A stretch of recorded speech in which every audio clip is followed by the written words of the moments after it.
What's up, everybody?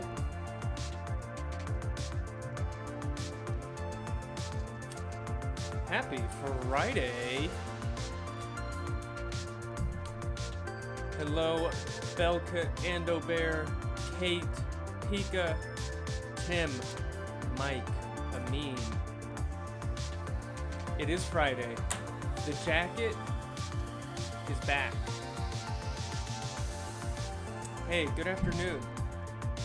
Na na na na na na na na na na na na na na.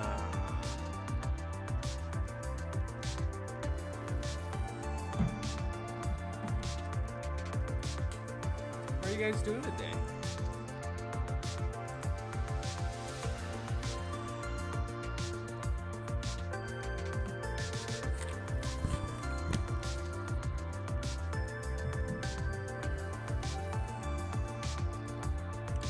Just donking.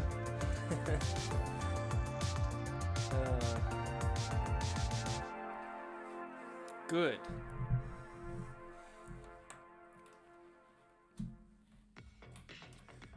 Good. You know, after this week, there's just 3 weeks of classes. Oh, man. We're getting close, people.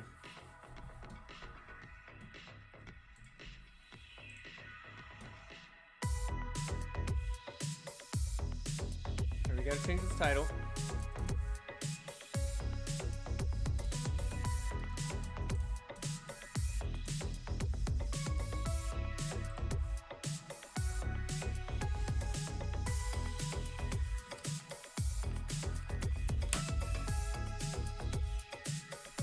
What do you say we get started here?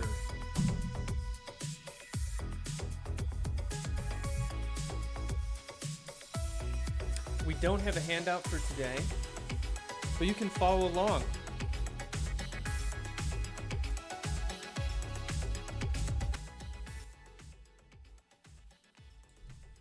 Three weeks till graduation. Time does fly. Yes. You guys are so close to the end. Just a little bit longer. Hang in there. Doing great. Okay. So we're looking at discrete time control of a cart pendulum system. And I really want to build one of these.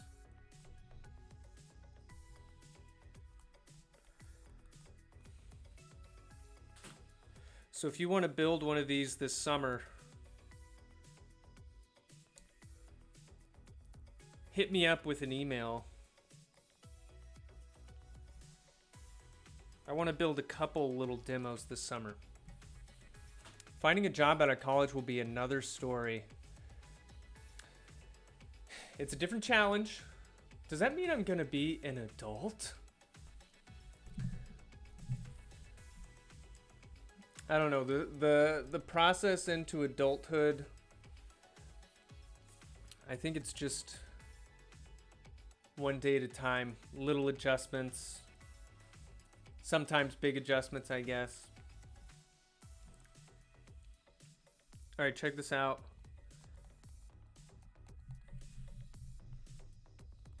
Here's the system that we're going to build.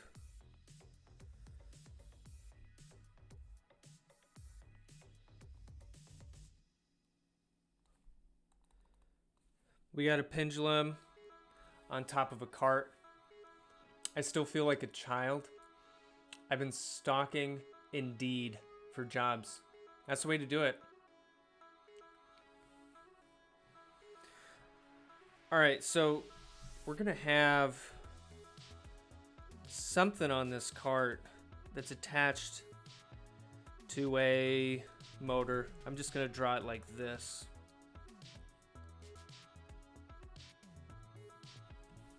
So we'll have some sort of like belt pulley system, and that's gonna translate this cart back and forth. I've been mass applying since winter. Yeah, that when I talk to students, it seems like lots and lots of applications is It's just the way you gotta go. Keep submitting. Okay, so we're gonna have a motor over here. I don't know if I'm gonna use a stepper motor or a DC motor yet, but the angle that it turns, we'll call it theta sub motor, and the radius of this belt over here, we'll call it R. Once again, the length of the pendulum is L. And I'm going to measure the angle, the pitch angle in here with a rotary encoder. All right, so it's important when you make a control system, you already have in mind what's going to be my input, what's going to be my output. I had interviews, but they chose their interns. Oh, you mean they weren't looking for like full time? Okay, so my input is going to be the angular velocity of this motor. Yeah, if you're somebody looking for a job and it seems like nothing's coming up, you're not the only one. Lots of people are applying to a lot of different jobs right now. Just keep doing it. Keep up with it. Oh, by the way, I've been telling a lot of people this. The career services at UB is actually really good. And you can set up a one-on-one appointment, and they often have really good tips of like, if you tell them, hey, I'm interested in this or that, they'll be like, oh, have you talked to this company or that? I don't know. I've just found them to be really, really useful. Okay, so the output, we're just going to measure the angle with a rotary encoder. They chose their interns for the full-time. Oh, I see. I see what you're saying.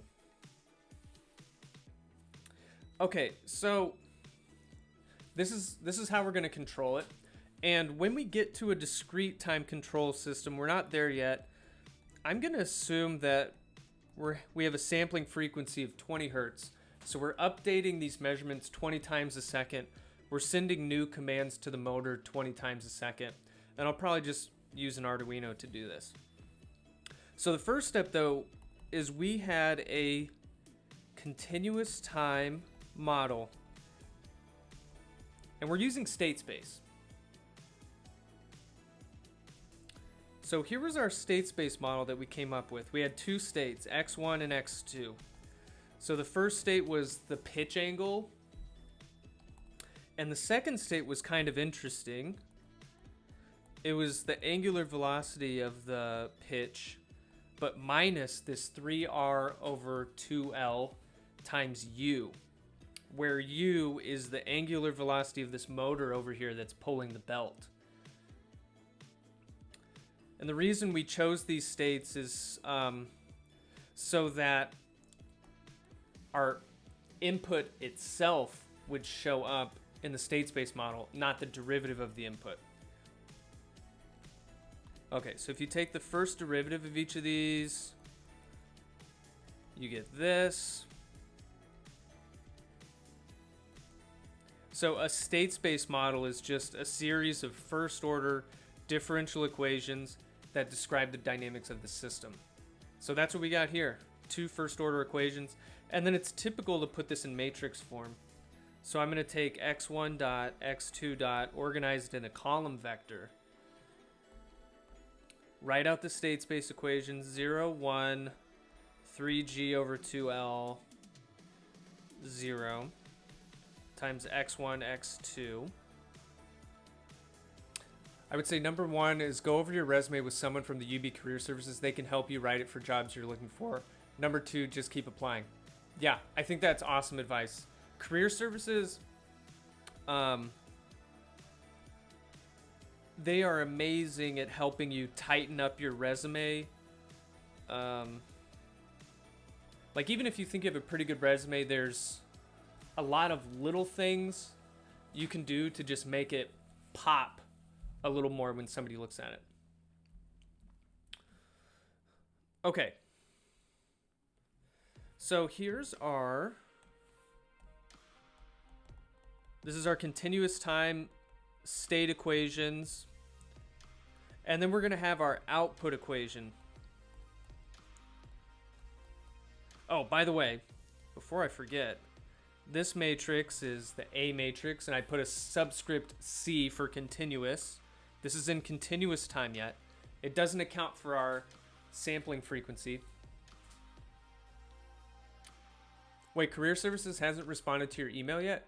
Brandon, you got to make an appointment on, I think it's through Handshake.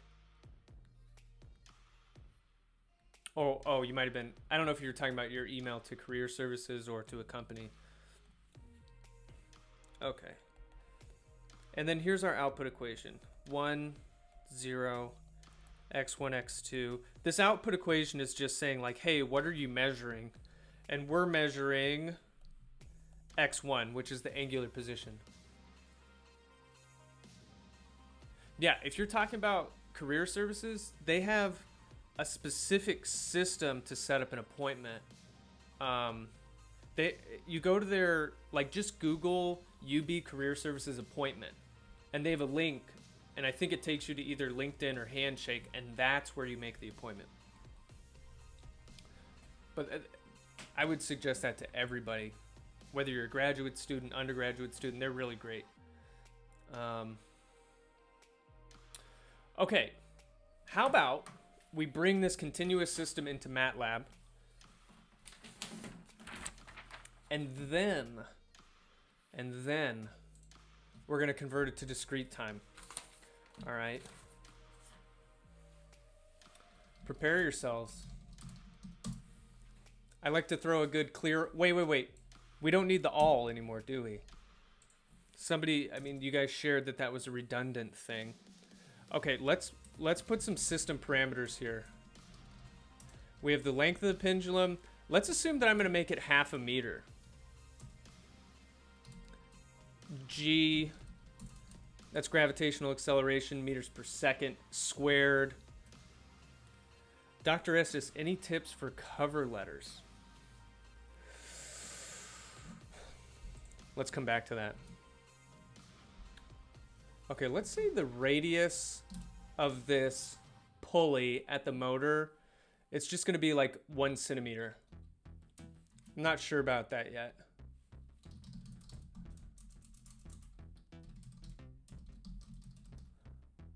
Okay. So, fortunately, these are the only parameters we need to put together our continuous time state space model. So we're going to have A, B, C, and D.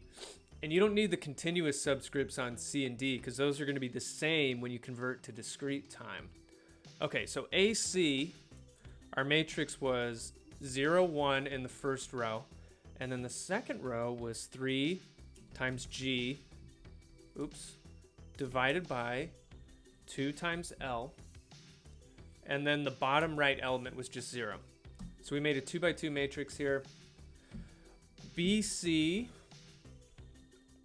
was 3 times R divided by 2 times L in the first element and then 0.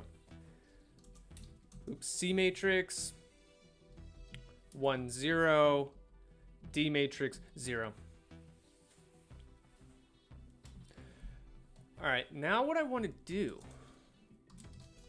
I want to simulate the continuous time initial condition response.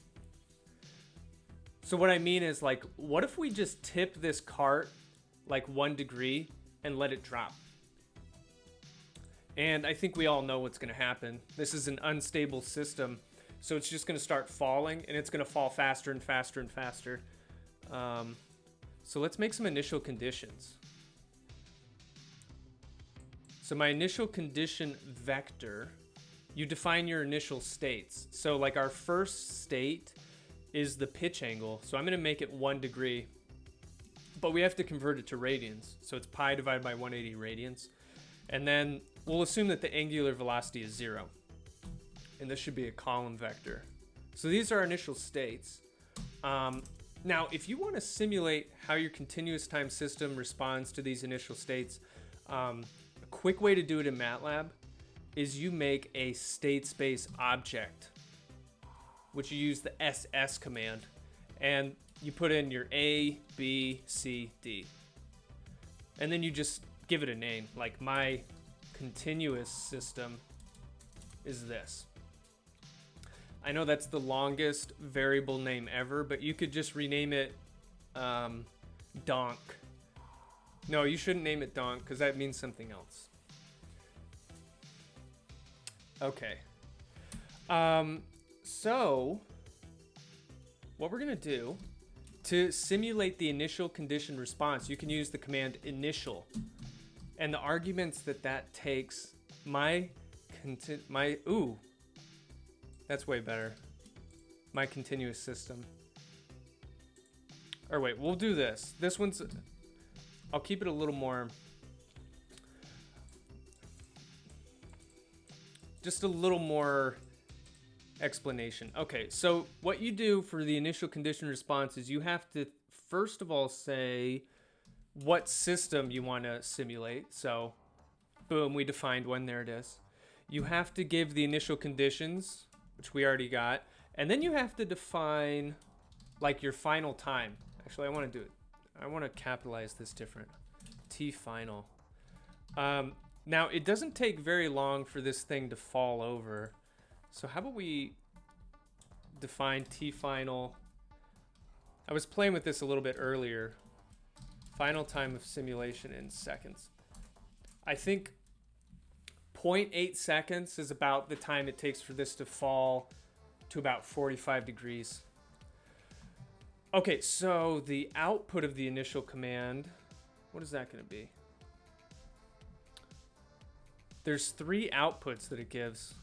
It gives the output of your state space model, Y. So for us, that's going to be the angle. Damn, you type so fast.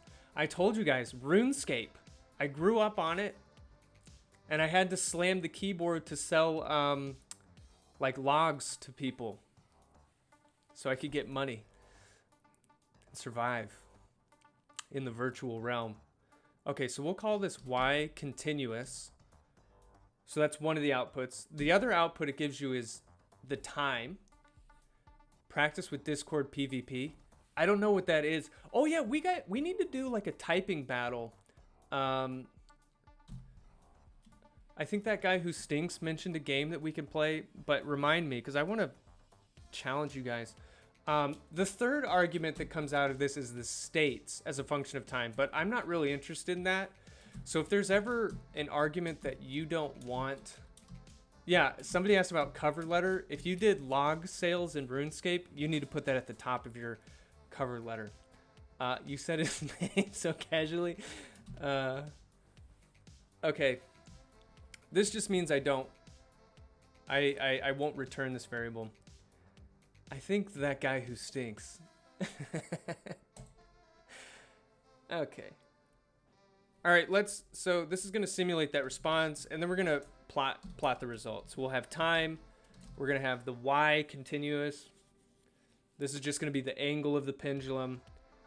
And I'm going to convert this to degrees. Like, remember, our simulation is using everything in radians. So I'm going to convert this back to degrees, though, when I plot. We'll just use that. Turn on a grid. We're going to have time in seconds. And for our Y label, I'm just going to put theta here. And it's going to be in degrees. Estes was spamming the chat with log sales at the Grand Exchange. Yeah, I was. Back in the day, you said, like, hey, press 222 for selling coal certificates. And you could even add, like, fancy word art to it. Okay. I think this will work. So let's plot this result. Okay, check this out. We tip the pendulum 1 degrees, and then in 0.8 seconds it falls and falls and falls, and it's fallen like close to 40 degrees. All right? It's an unstable system. This is just going to keep going up. Okay, great. Now, what does the tilde do again? So some functions in MATLAB have multiple outputs. Like initial, it tends to give you 3 outputs. So it's expecting 3 variables over here. But let's say you only want 2 of the 3 outputs. Like I only wanted y and I wanted time. So if you put a tilde here, it just says, hey, I don't want this third output, so go away. And then it won't even give it to you. Okay. Wait, on BC, is that denominator 2 times 1 or 2 times L? Ooh, let's do this to make it... I'm going to rename L as ELL. ELL in LaTeX is also a fancy scripty L. If you guys are learning LaTeX, I love this symbol in LaTeX. Okay, so tilde is just an unwanted placeholder. Yes, exactly. That's exactly what it is. Okay, so we have the continuous time. Let's go back here. So last time we talked about converting to discrete time.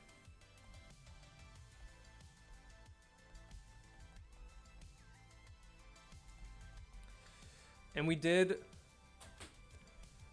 a lot of calculus to do this. So we're going to have 2 assumptions when we convert to discrete time. One is going to be that our sampling frequency for our hardware is 20 times a second. So that means our sampling period is 0.05 seconds between samples. Okay, the second is 0 order hold on control inputs. This just means that in between samples, the control signal is going to remain the same. So we're going to have our control U as a function of time. And let's say these are when we do our updates. So there's T seconds in between each update. The input's going to be this. And then once you get to this time, maybe you update it here. And then maybe here you update it again. But it's going to be constant in between there. All right. So these are our 2 assumptions when we convert to discrete time. This is what our discrete time model is going to look like. Our discrete time state space model. So we're going to define it here on paper, and then we're going to bring it into MATLAB and compare to the continuous time.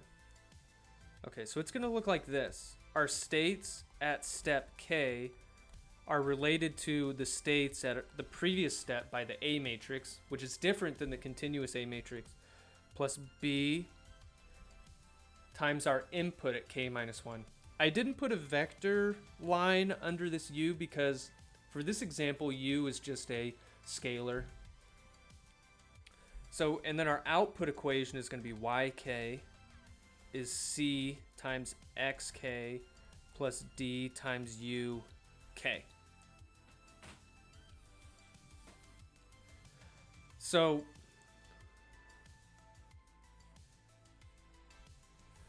the important thing here, when you convert to discrete time using the assumptions up above, A is going to be the matrix exponential of the continuous A times your sampling period. And I'll show you how to do this in MATLAB because it's different than the regular exponential. And then our B matrix is our discrete time A matrix minus an identity matrix times the inverse of your continuous A matrix times your continuous B matrix. Should YK have a vector line under it? Not in this case. Generally it does. But for this example, I'm only measuring one output, which is the pitch angle of the pendulum. We can modify this later. Like what I might want to do when I build this is have a rotary encoder to measure the angle of the pendulum. And then I might put a gyroscope on the pendulum itself so that I measure the angular velocity as well.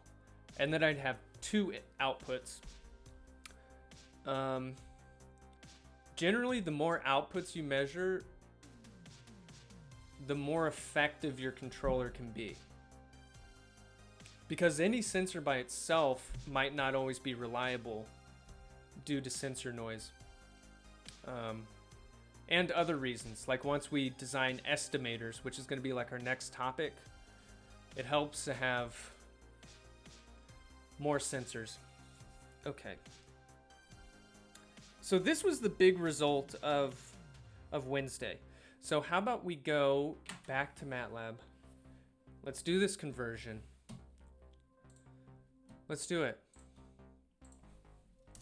Okay, so now we're going to be converting our state space model to discrete time. And I'm going to show you two ways to do this. The first way is just using these equations. So if you want to do the matrix exponential, you have to do exp m. Output redundancy is your best friend. It's a good friend. Oh wait, I don't think I defined our sampling period yet. So our sampling frequency is going to be 20 samples per second. So our sampling period is 1 divided by that. Oh my goodness.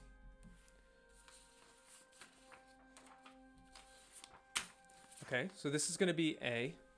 And let me show you, what if you do this? Because this is a mistake that happens a lot. Like you're used to the exponential command and you don't use the matrix exponential. I'm going to show you that these two are very different. So this is the A matrix you get from that. Let's do the matrix exponential. Very different. They are not the same thing. Okay. So make sure that you always use the M. And let's do our B matrix. It's going to be A minus the identity matrix. Wait, why are they different? Because so the matrix exponential, remember the matrix exponential is, well, let's go back here really quick. Like the matrix exponential is this, the identity matrix plus the matrix itself plus 1 over 2, blah, blah, blah. And it goes on and on and on, right? If you do just the regular exponential command in MATLAB, like let's say the matrix is 1, 2, 3, 4. I'm just making something up. If you do just the regular exponential of A, like what it does is it does e to the 1, e to the 2. So it takes whatever these elements are and just takes the exponential of everything inside. So, like let's go back to MATLAB. So AC is this, right? So if you do the exponential of AC, wait, let's do a test first. What I think it is. My think equals, so it's going to do exp 0, exp 1. So it just does each element exp 29.43, exp 0. Wait, I think I'm wrong actually. Wait, okay, no, maybe I'm right. Okay, what is exp AC then? Oh yeah, okay, see? So that's what it does. It just does the exponent of each element in the matrix, which is not what you want. You want the infinite series, which is something totally different. Okay. Okay, so we have B. So it's A minus identity matrix times the inverse of your continuous A times BC. And I know this gives you a warning because it's like, oh, you should use something else than the inverse. But it gets a little tricky because I don't want to waste too much time on this. I mean, you can do like divide by AC, but you don't want to divide by, you don't want to do the inverse of this whole matrix. Wait, let's see if this gives the same thing. Okay, B. What did it do? So it does this. What if we do this other command?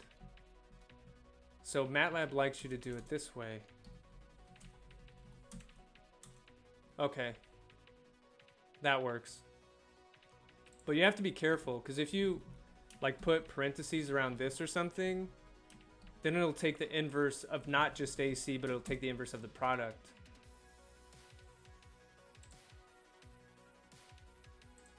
Oh. Oh, but it can't even do that, so that doesn't make sense, because this wouldn't be a square matrix. Okay, don't worry about it. So you could do it either of these ways. Let's do it this way. Okay, so we know that the system's unstable, so let's first look at the eigenvalues of A. It's, yeah,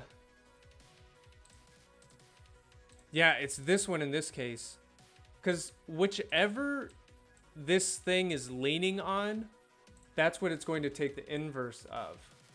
So if you think of this as like a ladder that's just leaning, whichever variable it's leaning against, it takes the inverse of that.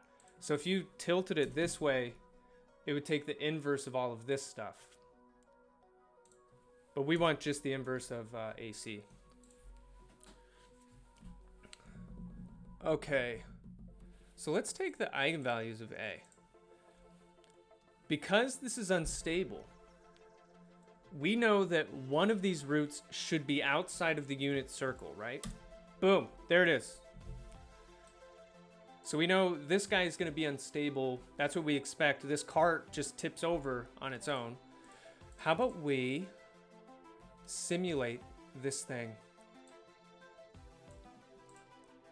Because I want to show you how that it compares.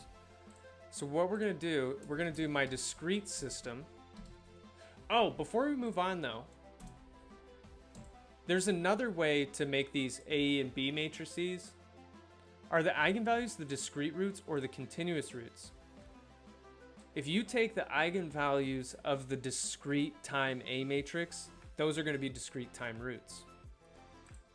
Like if we took the eigenvalues of the continuous time matrix, these are continuous roots. And the reason this was is unstable is because it has a positive value. Remember, there's different rules for continuous and discrete, but right, I wanted to show you what you can do. So there's a C to D command, continuous to discrete. So what you could do, you could say, hey, I already defined my continuous system, so how about you do C to D of my continuous system, and then you give it the sampling period, and then it'll give you like my discrete system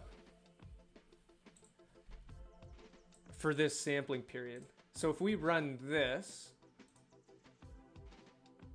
let's just evaluate it. So we come back over here.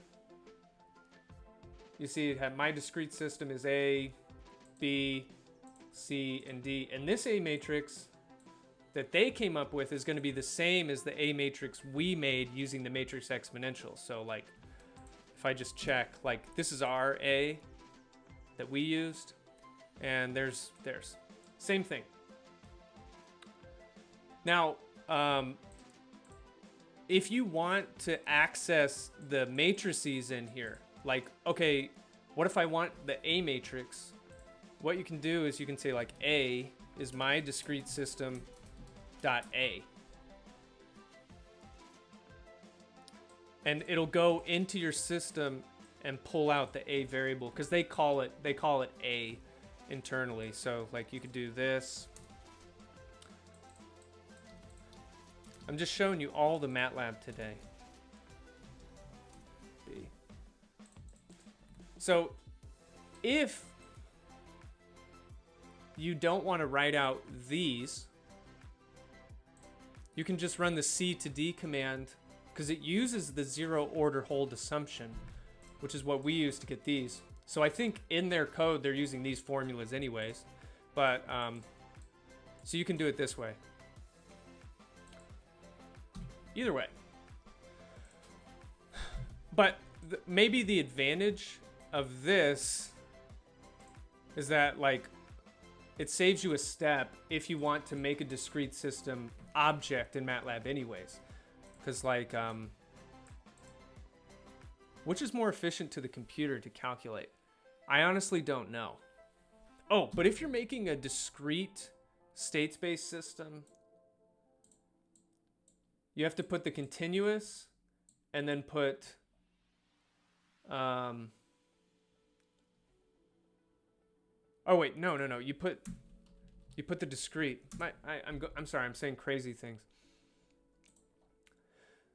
So, okay. Roll it back. If you want to make a discrete system object, you have two options. If you're starting with your continuous system, you can just do C to D. All right. But if you do A and B on your own, and you already have these, then you can just do state space, and where you put all your discrete matrices in here, but you have to make sure to put your sampling period as well. So like if I do this, let's call it discrete system 2. All right. This should be the same as the other discrete system. So my discrete system 2. Boom, I have all of these. And then I can't type anymore. Yeah, so they're the same. Okay, so what I want to do, I want to simulate this discrete system. You can use the initial command. Is there a modification I have to make? Well, number one, we have to put in our discrete system because we want to look at that. We're going to give it the same initial conditions. We're going to give it the same final time. And let's just make sure we rename our outputs so that they're not the same. So and once again, we don't want this third one, so we just put a tilde placeholder. So what I'm going to do, I'm going to plot the continuous stuff. But what I'm going to do is now I'm going to add a plot of the discrete stuff as well. Mike says, for my discrete 2, you're using the same A and B from C to D. Oh, good point. Oops.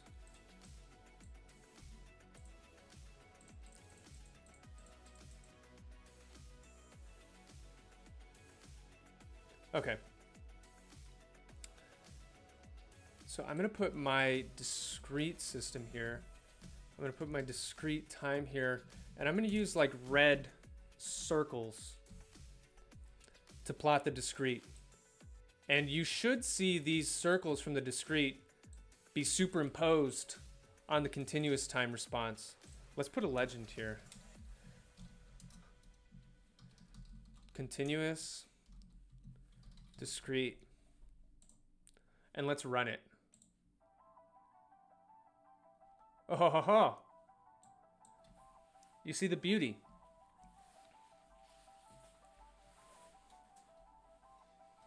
So our discrete time system is exactly predicting what the continuous time system does, but at these intervals that we specified.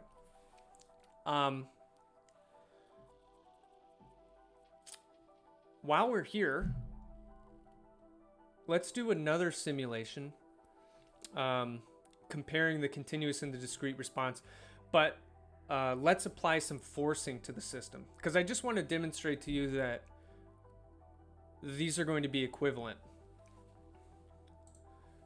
Okay. Let's apply an input to the system. But we're going to assume it's a zero order hold input.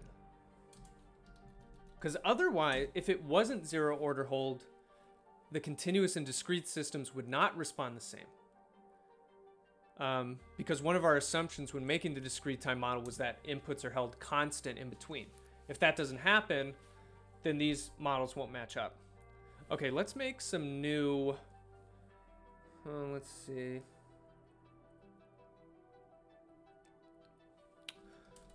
Let's make a new initial condition. Can you explain the zero order hold one more time, please?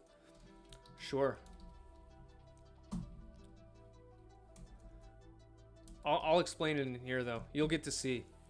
So let's say in this simulation, our states are 0. That means the pendulum is just standing upright and it's perfectly still. But then we're going to give this weird sinusoidal input. Let's say I'm just kind of making up a random frequency here. Times t, and I'm giving it like a random phase as well. So this is just like the motor is going to be spinning in just some sinusoidal pattern. But we need to define this time here. So let's say we're going to do like 20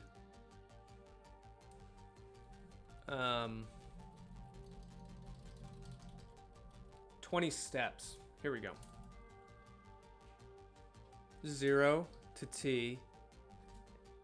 So we're going in increments of our sampling period times t. You'll see what's happening here in a second.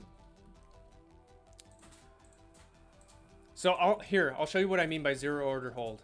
Stairs. Here's another fancy command for you.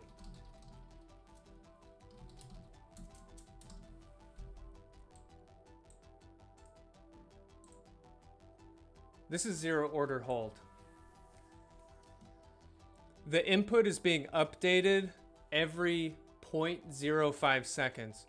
But in between those updates, we hold the input. So the hold is just referring to in between here, we keep it constant. We're holding it. And so this is the forcing function we're going to give to the continuous system as well as the discrete. And they should behave the same. Okay, so here's how we're going to do it. We're going to use the Lsim command. Lsim is like a... so L stands for linear. So you take a linear system and then you simulate it. And you can provide... So we're going to take our continuous system and we're going to provide this input that we just defined. And we're going to have it solve for the output at these specific times, given these initial conditions, and we tell it zero order hold. So that it knows whatever input I define at those times, you better hold it until the next time. So we'll call this y continuous 2. So each of these commands is a little different. Like when we were doing initial, we had like 3 outputs, right? But for Lsim, you can just get the one output if you want. So let's make a little subplot here because I want to show the input to the system on like one plot, but then I'm going to make another plot right underneath, and I'm not going to use stairs because that'll misrepresent this. I'm going to plot how the continuous system responds to that weird sinusoidal input. And I'm not even going to label this. I'm not even going to label my axes.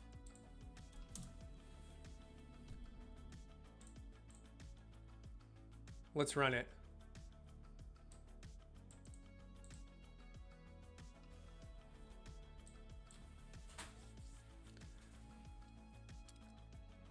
Actually, so this output here, this is the angle. It's in radians right now. How about we convert it to degrees? So times 180 over pi. So we'll just update it one more time. So we're providing this small... So this input is the angular velocity of the motor, by the way. And you see this pendulum's falling over. After 1 second, it's fallen like 12 degrees. So the system's unstable. Like there's very specific inputs you would have to apply to actually make this thing balance. So if you just make something up on the fly, of course it's not going to work. And that's what we're seeing here. Now I want to simulate the discrete time system and compare it.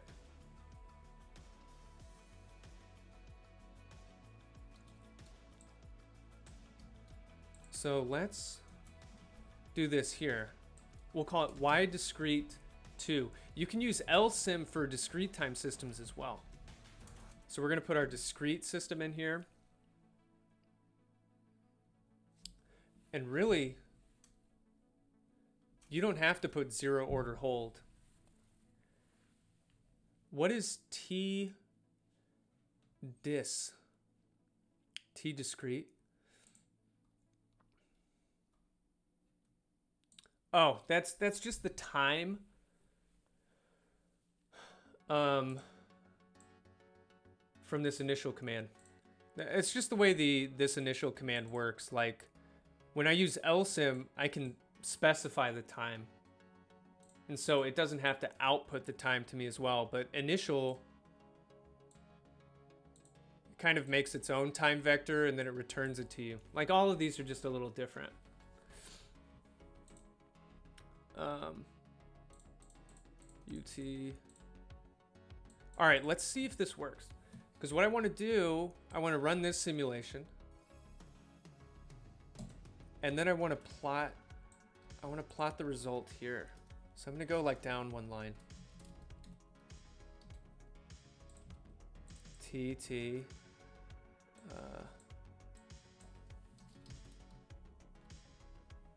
And we're going to do like red circles for this. And I'll just do a dark line for this one.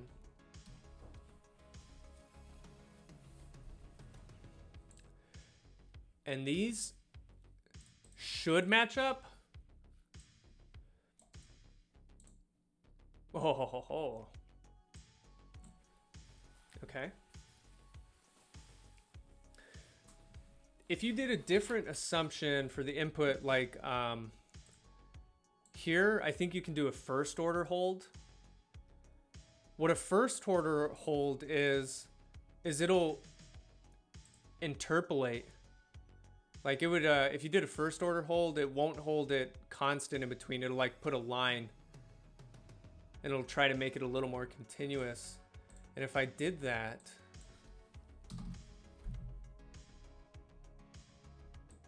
and I think it would be more appropriate to plot it like this now.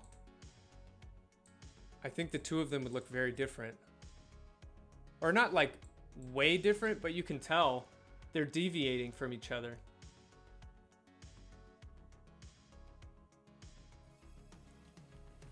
And it would get worse. What about second order hold? Don't go there. Wait, is that even an option? Do they have like S? Like, I don't even know. This will probably throw an error. Boom. Unacceptable. But first order hold, it'll do. So zero order hold is the only way for these to match. Now,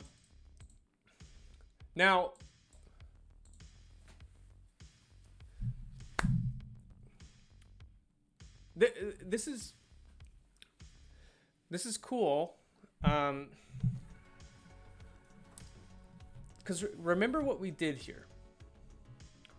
We started with Newton's laws to try to model our cart pendulum, right? And that's a continuous time model.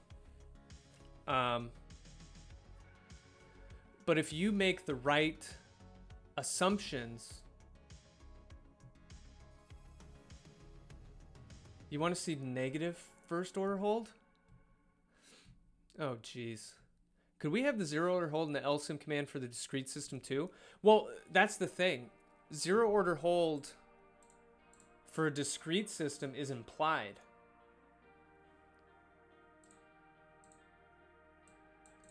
I mean, I think if I put this,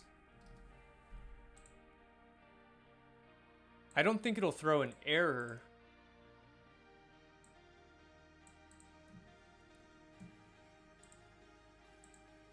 All right, let's just run that. Okay, so it's just, it kind of figures out. Hey, see you later, Antonio.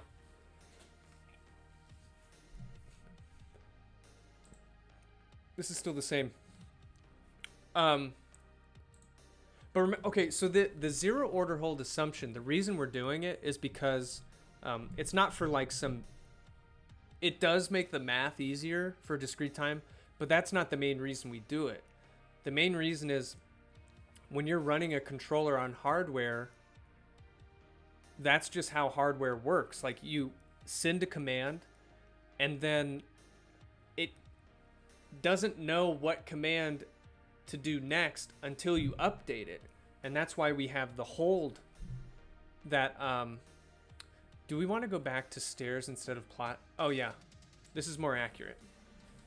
Because stairs is what the input actually looks like when you have zero order hold.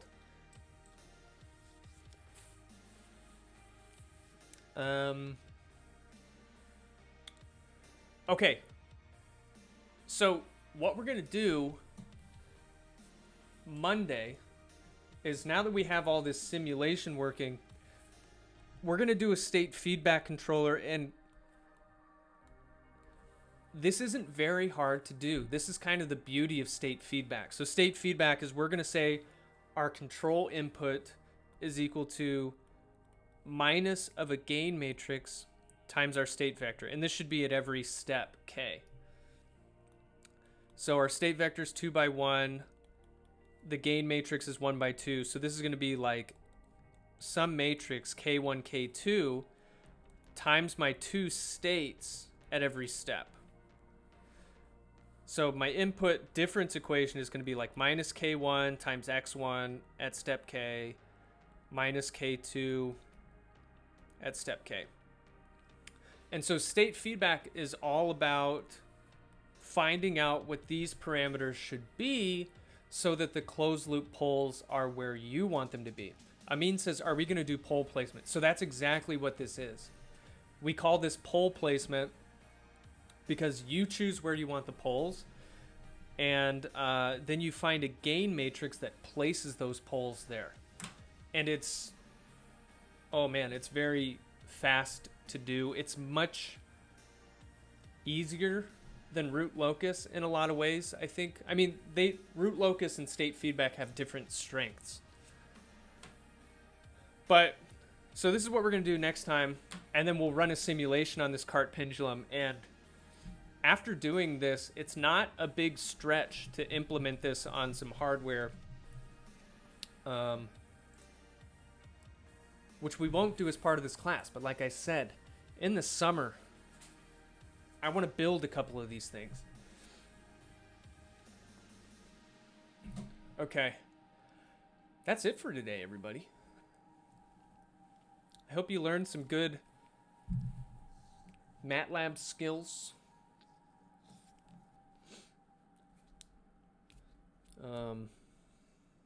Congrats, students. Join your team during the summer. You can reach out to me. We can have a discussion about it. But yeah, I think it's, if you're a grad student or an undergrad,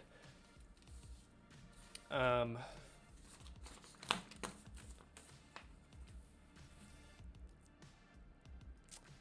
skills, yeah.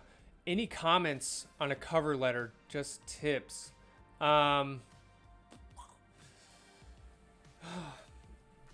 Okay, I'm just going to be honest with you. I don't have the best tips for a cover letter. That's why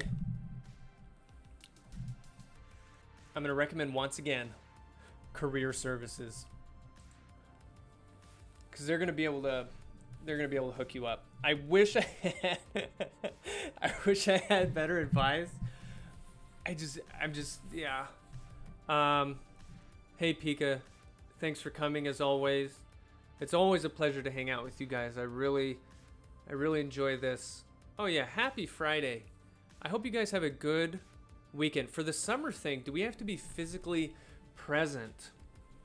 Well, like, it depends. Like, I want to, so my goal is I want to build some physical devices that I can use in class. So if some people want to help me build physical devices that I can use, that's great.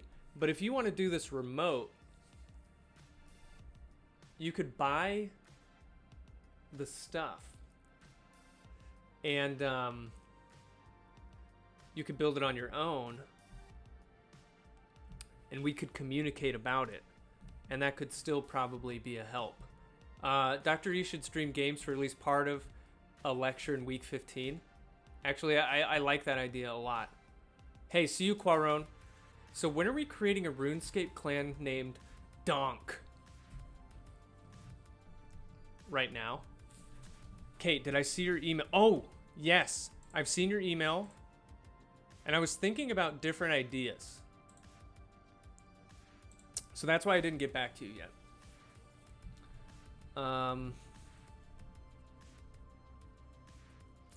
What are you teaching next semester? I'm teaching road vehicle dynamics and flight dynamics.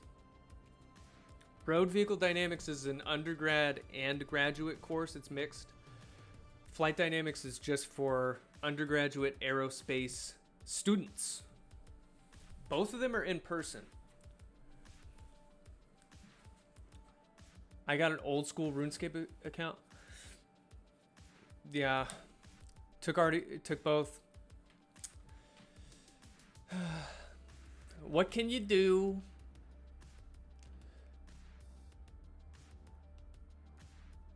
Oh man. Yeah, flight dynamics is fun. Cowardly Bean, I've been wanting to do a controller for an RC car that could self-level it on jumps by using the motor. Ooh, that's a good one. It sounds like you're gonna need a gyroscope on there. Do you know if there are any remote classes next semester? I thought they were gonna try and do some hybrid. I know, off the top of my head, I'm not sure which classes are hybrid.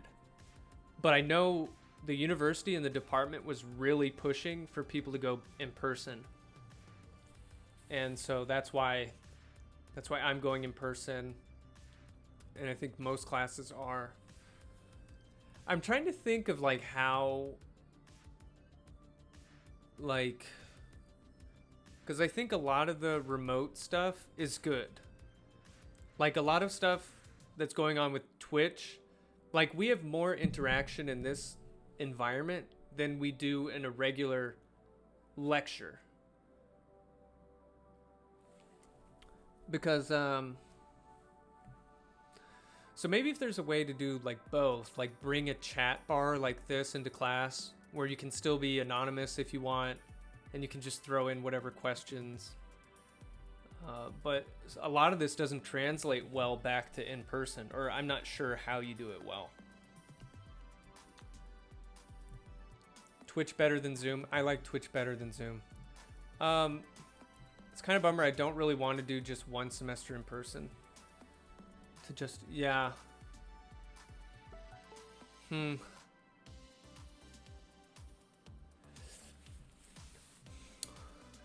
Yeah, I'm not sure.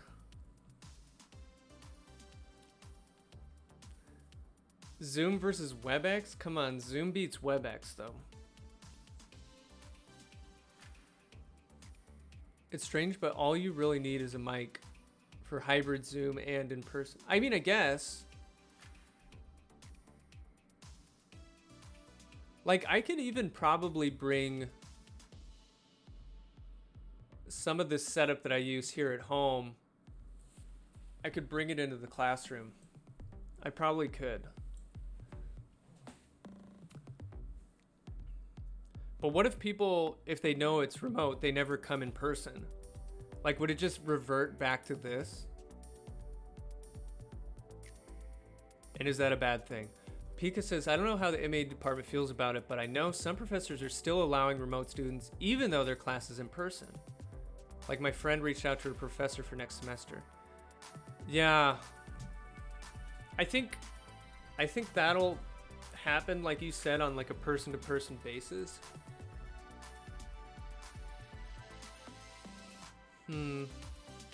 Yeah, I think we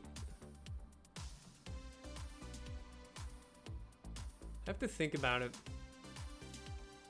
Because I think if things just go back to the way they were before, that doesn't make sense.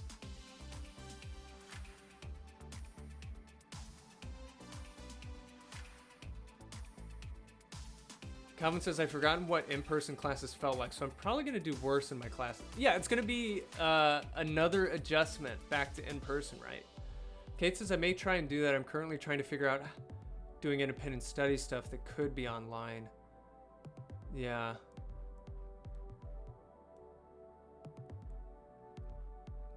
Dark Shadow, you feel hooked on this summer thing?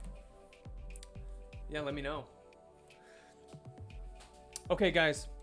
I have the Lab 1 class next, so I'm going to stop the stream for a couple minutes, and then I'm going to reboot it.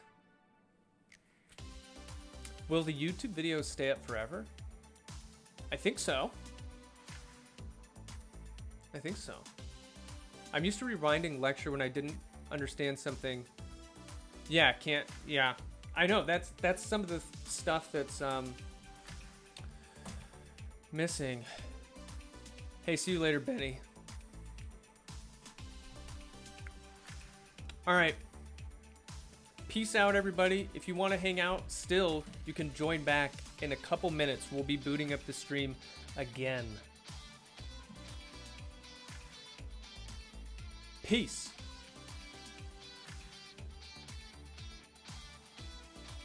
Wait, why did Calvin's name not show up? I think Calvin changed the color of the name to black, so it just blends into the background. I loved in-person class, but recorded lectures help a lot. Okay. This is all good stuff to think about. I appreciate it, guys.